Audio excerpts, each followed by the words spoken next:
வணக்கம் வணக்கம் ஃப்ரெண்ட்ஸ், எல்லாம் நல்லா இருக்கீங்களா? டீ காஃபி சாப்பிட்டீங்களா? Right, okay. தம்பிக்கு உடம்பு கொஞ்சம் பரவாயில்ல. இப்போ தான் இட்லி ஊட்டிட்டு மாத்திரலாம் கொடுத்துட்டு பட்ரா சொல்லி படுக்க வச்சுட்டு வந்திருக்கேன். அவனுக்கோசரம் ப்ரே பண்ண அனைத்து உள்ளவங்களுக்கும் நன்றி. அவன் உடம்பு சரியில்லை, நான் ஒரு மாதிரி டல் ஆகிடுவேன். அவன் கூட கலெக்டாக பண்ணியிருந்தால் தான் நம்மளும் சந்தோஷம். அவன் கொஞ்சம் டல் ஆகிட்டான்னா நம்மளுக்கு மூடை நீ ஃபுல்லாக எனக்கு ஒரு மாதிரி இருக்கும். ஒரு எதுலேயும் ஒரு கான்செப்ட் வராது. மாவு இருக்கா வாங்கிவிட. ஓகே. அப்புறம் இப்போ தான் கடைக்கு போய்ட்டு வந்தேன், மீன் கடைக்கு. மீன் எல்லாம் ஜாஸ்தியாக இருக்க மாதிரி தெரியுது எனக்கு. சிக்கன்னா ஒரு 50 ரூபா 100 ரூபா வேலை முடிஞ்சிடும். மட்டன்னா மட்டன் கூட இப்போது கிலோ 800 1000 ரூபாலாம் மட்டன் இருக்குது. இப்போ தான் மீன் வாங்கிட்டு வந்தேன். மீன் பாருங்கள், நேற்று நைட்டில் நல்ல மழை. சென்னையில் வேளச்சேரியில் நல்ல மழை. காலைல சுரீன்னு வெயில் அடிக்குது பாருங்கள். காலைல வெயில் சும்மா கொளுத்துது. சரி, மீன் வாங்கிட்டு வந்திருக்கேன். அது பாருங்கள், நெத்திலி 200ரூவா வாங்கினேன். விலை மீன் வந்து அரை கிலோ 300 ரூபா, 1 கிலோ 600ரூவான்னாங்க. இங்கே நண்பன் மீன் கடைன்னு ஒன்று இருக்குது, அதை வாங்கியிருக்கேன்.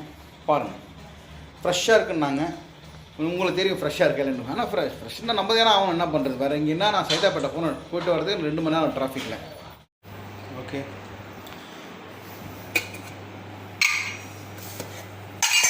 ஓகே. இது வந்து 200ரூவா வாங்கினேன் நெத்திலி. ஒரு கிலோ 500ரூவா சொன்னாங்க. நான் 200ரூவா தப்பாக சொல்லிட்டு 200ரூவா வாங்கிட்டேன். ஓகேவா? இது வந்து 300ரூவா. இது வந்து விலை மீன். நல்லா இருந்துச்சு, பார்க்குறது ஃப்ரெஷ்ஷாக இருந்துச்சு மீன். அரை கிலோ 300ரூவா. ஸோ கழுவி வச்சுருக்காங்க. இது மட்டும் தான் பண்ணுவாங்க. ஒரு நாஸ்தியாக இருந்துச்சு, ரத்தம் கித்தமாக இருந்துச்சு, க்ளீன் பண்ணி வச்சுருக்காங்க. மதியானம் வந்து மீன் குழம்பு பண்ணிவிட்டு நெத்திலி ஃப்ரை பண்ணுவாங்கன்னு நினைக்கிறேன். சரி, அவங்க பண்ணட்டும். நம்மளுக்கு இருக்குது முட்டை ஆம்லேட் போட்டு சாப்பிட்றோம், அவ்வளோதான். சிக்கன்லாம் கிடையாது. இன்னும் மதியானத்துக்கோசரம் சாப்பாடு, வடித்த சாப்பாடு கொதிச்சுன்னு இருக்கு. மீன் குழம்புக்கும் ரசத்துக்கும் புளி ஊற வச்சுருக்காங்க. இப்போ நான் கடைக்கு போய்ட்டு தக்காளி, வெங்காயம், அப்புறம் கொஞ்சம் வாங்கி வந்தேன். எல்லாத்தையும் எத்தனை வாரி தான் கடைக்கு போடுறது சொல்லுங்கள். காலையில் தான் போட்டு எல்லாத்தையும் சொல்ல நிற்கானே எல்லாத்தையும் இருக்குது. மீனுங்க சரி பண்ணிட்டு கூப்பிடு. குழம்பெல்லாம் என் ஒய்ஃப் இப்போ வித்தியாசம் பண்ண ஆரம்பிச்சிட்டாங்க. என்னென்னா, கொஞ்சம் தண்ணியாக இருக்கும், திக்காக இருக்காது இல்லையா. இப்போல்லாம் எப்படி பண்ணுறாங்கன்னா, இப்போ பார்த்துங்க என்னென்ன இன்க்ரீடியன்ஸ் எடுத்து வச்சுருக்காங்க பார்த்துங்க. சின்ன வெங்காயம், தக்காளி, கருவேப்பிலை, கொஞ்சம் பல் பூண்டு, கொஞ்சம் இஞ்சி, இது எல்லாமே எண்ணெயில் இப்போ வதக்கிட்டு, அதுக்கப்புறம் தேவையான அளவு மிளகாத்தூள், மஞ்சத்தூள், உப்பு எல்லாமே சேர்த்து கொஞ்சம் லைட்டாக வதக்கிட்டு ஆற வச்சுட்டு நல்லா அரைச்சிட்டு தான் குழம்பு செய்ய போகிறேன். இது வந்து நல்லா வருது, சூப்பராக இருக்குது. ஸோ இது மாதிரி ட்ரை பண்ணி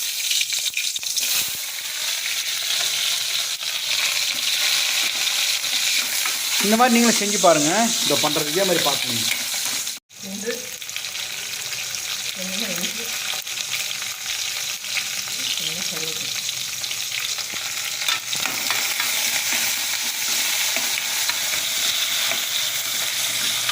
செவந்துச்சு இல்லை?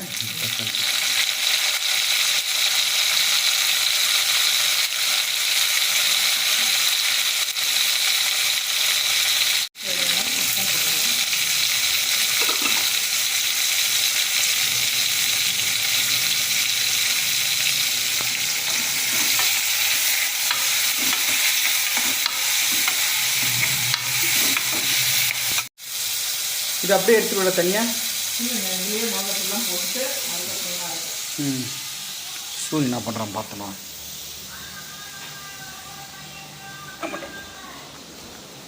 ரோசி ஓடுது.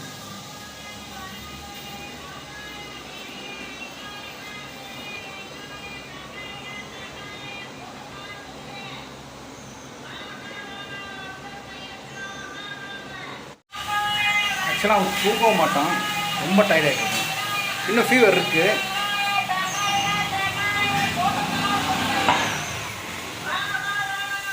தூங்குறான், நல்லா தூங்குறான்.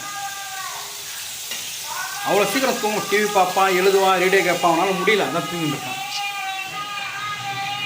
தேவையான மிளகாத்தூள் இப்போ ஆட் பண்ணிக்கலாம். ஃபுல்லாக எல்லா மிளகாத்தூளும் போட்டுக்கலாம். மஞ்சத்தூள் போட்டியா? நான் இந்த கேமரா இப்படி எடுத்துட்டேன். மஞ்சத்தூள் ஒன்று போட்டிருக்காங்க. இது எண்ணெயிலே அப்படியே கட்டினே இருக்காங்களாம். நல்லா வதக்கியாச்சு. இது அப்படியே வந்து ஆஃப் பண்ணிவிட்டு ஆற வச்சிடலாம். அப்புறமா நம்ம அரைச்சிக்கலாம். அது இது மொத்தம் அரைச்சிருக்கியா? ஆமாங்க, நல்லா மையாக அரைக்கணும். சரி, அரைச்சி தொக்கை அரைச்சிட்ருக்காங்க. இப்போ கொஞ்சம் எண்ணெய், கடுகு போட்டாங்க. கடுகு இல்லைங்க, வெந்தயம். சாரி, வெந்தயம். வெந்தயம் போட்டு மசாலா மசாலா அரைச்சி வச்சுருக்காங்க இல்லையா? இந்த மாதிரி மீன் குழம்பு பண்ணி பாருங்கள். நான் சாப்பிட்டு பார்த்தேன், நல்லா இருந்துச்சு. ஒரு போன வாரம் பண்ணாங்க. ஓகே, இந்த அதை போட்டு கொஞ்சம் தண்ணி ஊற்றுங்க. இல்லைங்க, இனிமேல் தான் ஊற்ற போகிறேன். திக்காக இருக்கும். ஸோ மீன் குழம்பு நல்லா திக்காக வரும். ஆமாம், இன்னும் கொஞ்சம் தண்ணி ஊற்றி நல்லா கொதிக்க வச்சுருங்க. கொஞ்சம் தண்ணி ஊற்றணும். இதுக்கப்புறம் தேவையான அளவு புளி ஊற்றிட்டு கொதிக்கணும். ஆமாங்க. இப்போது நல்லா கொதிக்க ஆரம்பித்தோடனே நாகப்பழத்தை தூக்கி உள்ளே போட வேண்டியதுதான். போட்டுங்க. நான் அவ்வளோ சவுண்டாக இருக்கு. நாகப்பழம் உடம்புக்கு அவ்வளோ நல்லது. நாகப்பழம்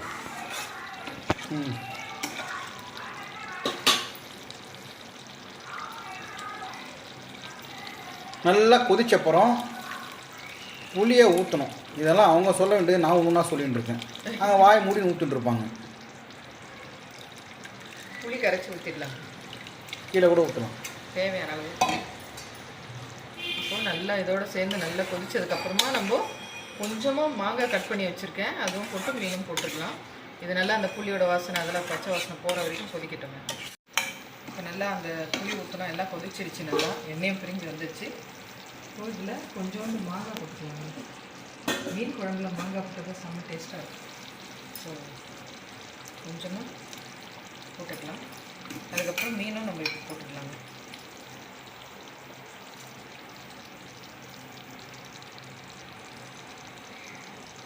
ஸோ தலை வால் எல்லாத்தையும் போட்டாங்க. எவ்வளோ நேரம் கொதிக்க வைப்பேன்? கரெக்டாக ஒரு 5-6 நிமிஷம் தான். மீன் குழம்பு ரெடி. இது ஒரு 2 நிமிஷம் கொதிச்சிதுன்னா மீன் குழம்பு ரெடி ஆகிடுச்சு. இந்த மாதிரி நீங்களும் செஞ்சு பாருங்கள், எப்படின்னு சொல்லுங்கள். நம்ம வீட்டில் சாப்பாடு வடிச்சிருக்காங்க, மீன் குழம்பு இருக்குது. அடுத்து ரசம் பண்ண போகிறாங்க. அவ்வளோதான்.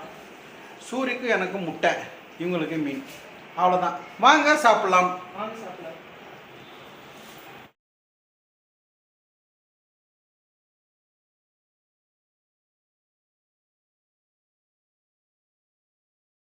உங்கள் ஞாபகமாக உங்கள் கிட்டக்கு ஒரு 10 ரூபா மட்டும் எடுத்துக்கலாம் சார். எடுத்துக்கிட்டுங்களா?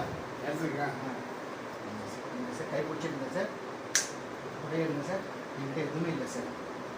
ஓகே சார், ஒன்றும் சார். லைட்டாக உதருங்க சார். பாருங்கள், லைட்டாக இப்படி ஷேக் பண்ணுங்க சார். கோஷி எடுங்க சார். இங்கே பாருங்க சார்.